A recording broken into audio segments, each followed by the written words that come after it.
O, tignan nyo po ito ngayon, o. Mga kababayan. O, 12:30 AM na po ngayon.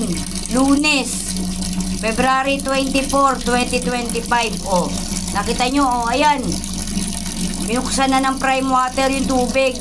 Tinaasan na nila yung PSI ng presyo ng tubig. O, nakita nyo na? Ito ang ebidensya na kung gugustuhin ng Prime Water magbigay ng tubig, nasa sa kanila yon dahil kinokontrol nga nila yung pressure. Imagine ninyo, 8 araw, 8 gabi, straight dito, walang tubig.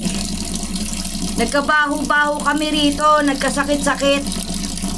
Tapos ngayon, ngayon lang after 8 araw, 8 gabi, ngayon lang nagkatulo. Tignan nyo, ito ang ebidensya po na kung gugustuhin ng Prime Water magkaroon ng tulo ng tubig dito sa akin, kaya nila. Ito po ang ebidensya. Ayan, malinaw. Yan nga po, medyo mahina pa yan eh. Meron pa pong mas lalakas dyan. Pero yan, okay na yan. Kesa sa walang tulo. Pagtsatsagaan ko na po yan.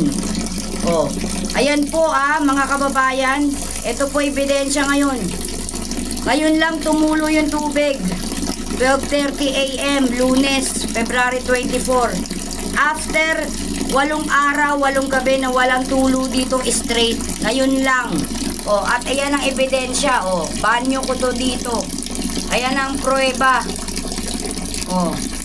Ayan nagbigay na ng Prime Water ng tubig ngayon lang. Yan po ang prueba ha. Yan ang prueba ngayon lang. Salamat sa Diyos. Dahil hirap na ako. Yan po ebidensya.